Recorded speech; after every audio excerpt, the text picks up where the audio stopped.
At this school, graduates return years later, still hear their names whispered in empty hallways. One investigator captured the whisper, and what it said will haunt you. The outside Greenmore High looks like any other American school. Brick walls, sprawling lawns, a football field out back. You've seen 100 places just like it. But for decades, something strange has been happening within its walls. Something that former students can't explain.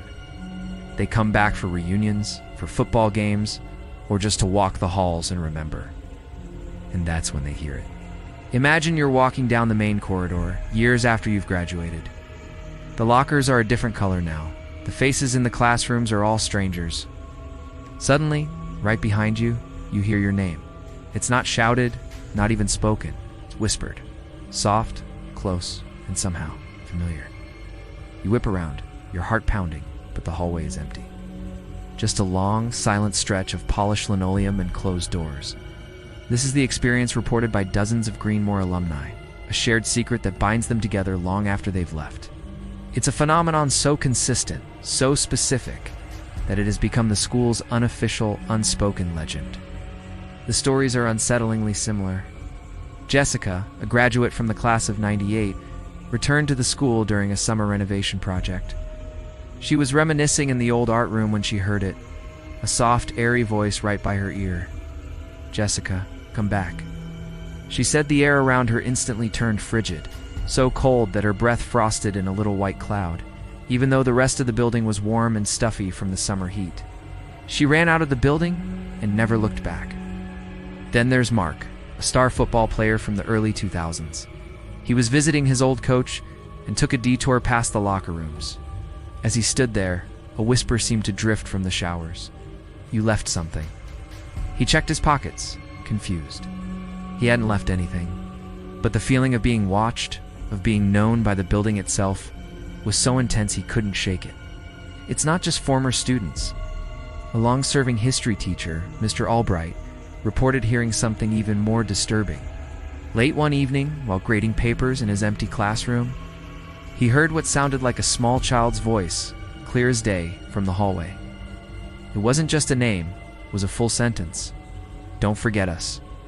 When he opened his door, the corridor was deserted. Naturally, when local news outlets have inquired, the school administration has consistently denied everything.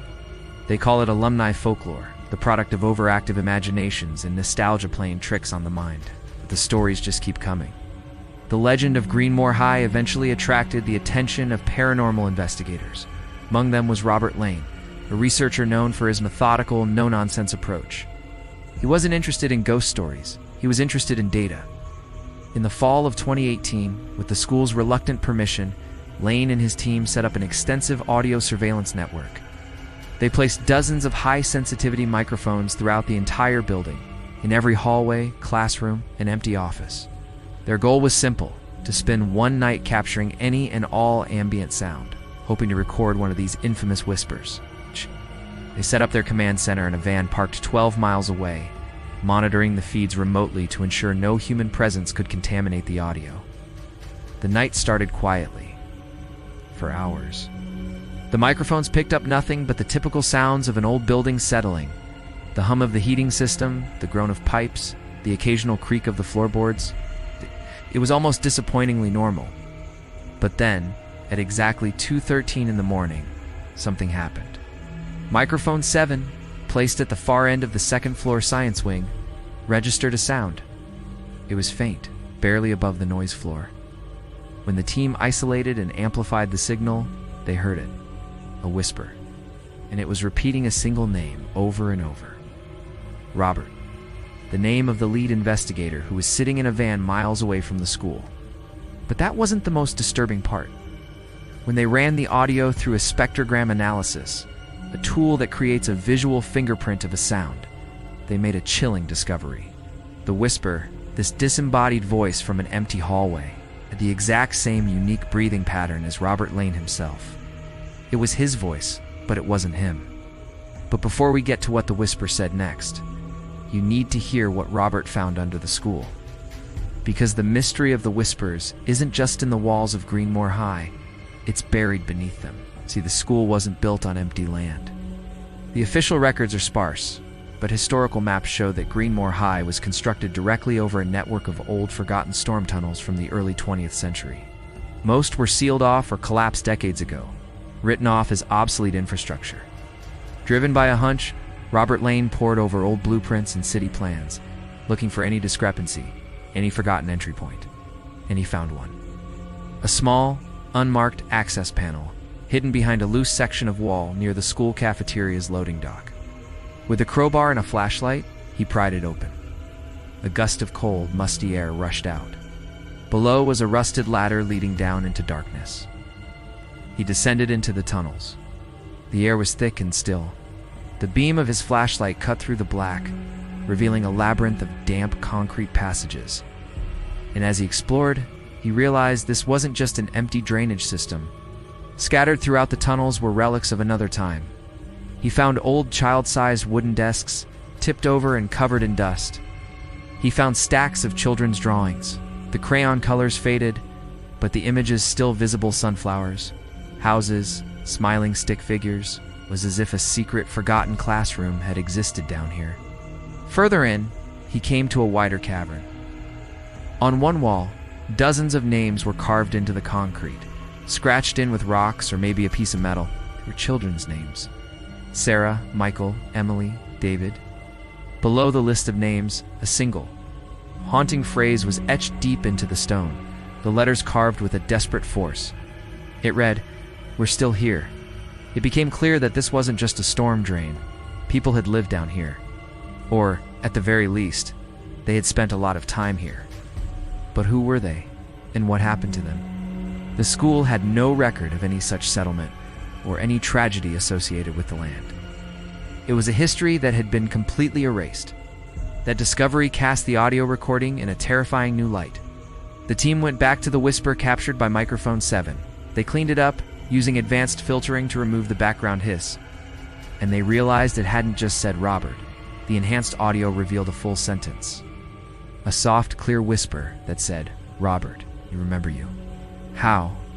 How could this voice, this echo from within the school, remember a man who had never set foot inside it as a student, who had no connection to its history? A man who was, at that moment, 12 miles away. It didn't make sense. The entity in the school didn't just know his name, it knew him. It was letting him know that he was remembered as if he were one of them. The investigation didn't stop there. This new, impossible piece of data prompted Robert's team to do something they hadn't considered before.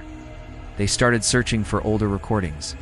They dug up audio archives from other unrelated investigations in the area, news reports, even old student film projects from Greenmore High. Anything that might have captured stray sounds from within the school over the years. And that's when they found the final, logic-shattering piece of the puzzle. They found whispers on tapes recorded decades ago. Whispers calling the names of people who were not yet connected to the school. People who, in some cases, hadn't even been born yet. The most chilling example was a snippet of audio from a local news report about a school bake sale in 1993. In the background, barely audible beneath the chatter of students and parents, you can hear it. A faint whisper sang a name, Kaylee. There was no Kaylee enrolled at Greenmore in 1993, but in 2001, 8 years after that recording was made, a girl named Kaylee would enroll as a freshman. The school isn't just haunted by its past. It seems to be haunted by its future, too. The whispers aren't just memories, they are prophecies. The voices in the halls don't just remember those who have left. They know who is coming. The phenomenon at Greenmore High remains unexplained. Is it a temporal echo? A place where past, present, and future bleed into one another? Or are the spirits of those forgotten children in the tunnels somehow connected to the school's timeline? Watching the generations pass, whispering the names of students they've seen and will see, we may never know. But it leaves us with one final question. If you were walking down an empty hallway and you heard your own name whispered right behind you, would you dare to turn around? Let me know in the comments below. Thanks for watching, and if you enjoyed this story, don't forget to follow for more mysteries.